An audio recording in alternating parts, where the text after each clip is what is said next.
কি বলেছিল মমতা ব্যানার্জি এই মাঠে দাঁড়িয়ে? পায়খানাও খায়। পুকুরে যদি ইলিশ মাছ চাষ করা সম্ভব, তাহলে তৃণমূলেরও দিল্লি যাওয়া সম্ভব। মমতা ব্যানার্জির আমলে শাহজাহান শেখদের মতো কিছু গুন্ডা তৈরি হয়েছে।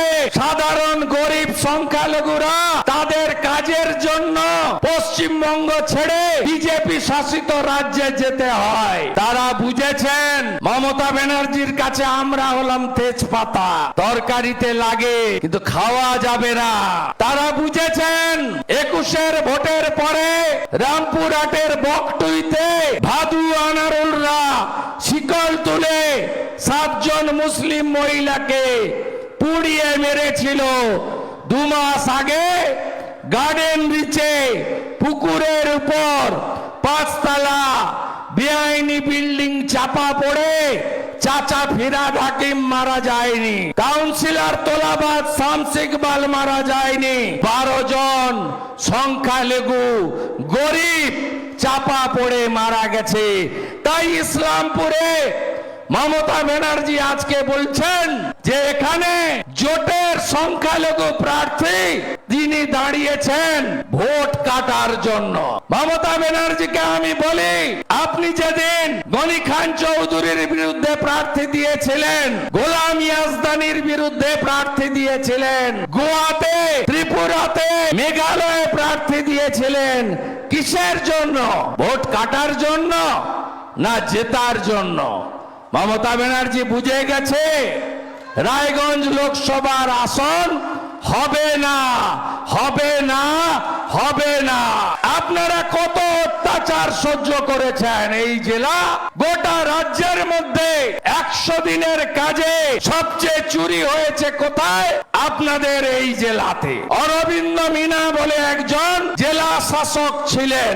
আপনারা ভাবলে অবাক হবেন, গৌতম পালের এনজিও কে দিয়ে মোদিজির পাঠানো স্বচ্ছ ভারত অভিযানে আপনাদের বাথরুম গুলো লুট করেছে এখানকার আগের জেলা শাসক, সঙ্গে গৌতম পাল। পেয়েছেন কেউ বাথরুম?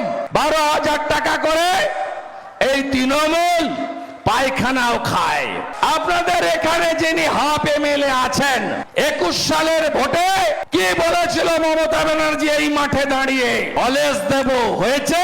তোমার দেখা নাই রে, তোমার দেখা নাই, তাই তো। ফায়ার ব্রিগেড দেব, হয়েছে? হয়নি।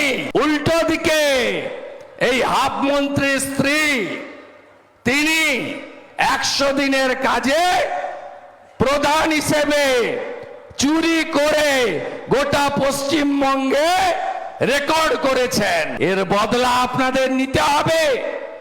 মাইনরিটি স্কলারশিপ, ছাত্র নেই, স্কুল নেই, হাজার হাজার মাইনরিটি স্কলারশিপের টাকা চুরি হয়েছে। এখানে এজেন্ট ছিল পার্থ চ্যাটার্জির, এক তো গৌতম পাল আছে, সঙ্গে বেঞ্জামিন। এরা মিলে এই জেলা থেকে বেকার যুবক যুবতীদের কাছ থেকে দোকান খুলে কত কোটি কোটি টাকা লুট করেছে আপনারা জানেন। ওইদিকে গোলাম রব্বানি, তার ভাই মনি গোটা গোয়ালপুকুর লুট করে কিষানগঞ্জে 10 বিঘা জমির মালিক। প্রত্যেকটা জায়গায় যদি আপনি হাত দেন, দেখবেন চুরি দুর্নীতি ছাড়া এই জেলা উন্নয়নের ছোঁয়া পায়নি। আমাদের বিদায়ী সাংসদের নেতৃত্বে রেলের একাধিক কাজ হয়েছে। নির্বাচন ঘোষণার আগের দিন রাধিকাপুর থেকে দিল্লি যাওয়ার নতুন ট্রেনেরও ছাড়পত্র ভারত সরকারের রেল মন্ত্রক দিয়েছে, আপনারা জানেন। অন্যদিকে উত্তরবঙ্গ, বিশেষ করে রায়গঞ্জের দাবি এইমস হসপিটাল। নরেন্দ্র মোদীজি দেশে ক্ষমতায় আসার পরে তিনি সমস্ত জেলাতে যেখানে যেখানে মেডিকেল কলেজ নেই, মেডিকেল কলেজ দিয়েছেন। তার সুফল আপনারাও পেয়েছেন। 75 টাকা কেন্দ্রের, 25 টাকা রাজ্যের। অন্যদিকে এই মুখ্যমন্ত্রীকে আপনারা 19-এ শিক্ষা দিয়েছেন, এবারে আরো বড় করে শিক্ষা দিতে হবে। কেন?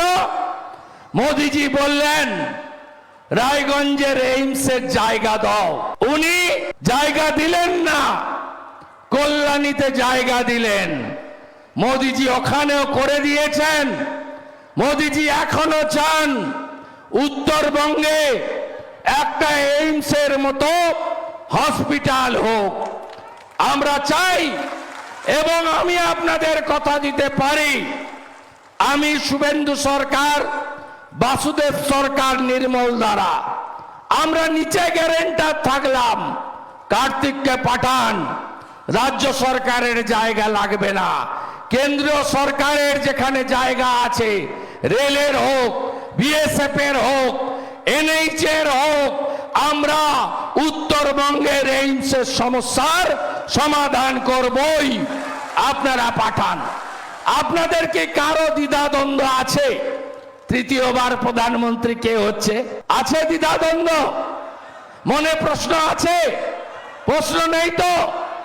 আপনারা দেখুন, তৃণমূল জাতীয় পার্টি ছিল আগে, ত্রিপুরা, মেঘালয়, নাগাল্যান্ডে ভোটের পরে আঞ্চলিক পার্টি হয়ে গেছে। তৃণমূল ইস্তাহার প্রকাশ করেছে, মানে গরুর গাড়ির হেডলাইট, পুকুরে যদি ইলিশ মাছ চাষ করা সম্ভব তাহলে তৃণমূলেরও দিল্লি যাওয়া সম্ভব। পুকুরে যদি ইলিশ না হয় তৃণমূলেরও দিল্লি যাওয়া অসম্ভব। কেন কথা বললাম? 272টা সিট লাগবে সরকার তৈরির জন্য, মোট আসন 543। তৃণমূল লড়ছে কটায়? 45টা আসনে। এই আসন দিয়ে প্রধানমন্ত্রী হবে, ইস্তাহার প্রকাশ করছে। এ যেন গরুর গাড়ির হেডলাইটের মতো অবস্থা বা ব্যবস্থা। তাই তৃণমূলের এই লোকসভার ভোটে কোনো ভূমিকা দিল্লিতে ছিল না, আগামী দিনেও থাকবে না। তাই এদেরকে ভোট নয়। আর কংগ্রেস, সিপিএম, তাদের তো টেস্ট হয়ে গেছে। ইন্ডি জোট বলেছিল, ইন্ডি মানে কারা? পরিবারবাদীরা, ভ্রষ্টাচারীরা। ইন্ডি মানে কারা? যারা তোষণ করেন, যারা রামনবমীকে বলেন দাঙ্গা ডে, তারা হলো ইন্ডি জোট। ইন্ডি জোটের পিণ্ডি ছত্তিশগড়, মধ্যপ্রদেশ, রাজস্থানের ভোটেই চটকে গেছে এবং মোদিজি জিতে গেছে, বিজেপি জিতে গেছে। তাই এইবার এইবার এইবার এইবার তাহলে মোদিজি প্রধানমন্ত্রী হবেন, 400 আসন থাকবে।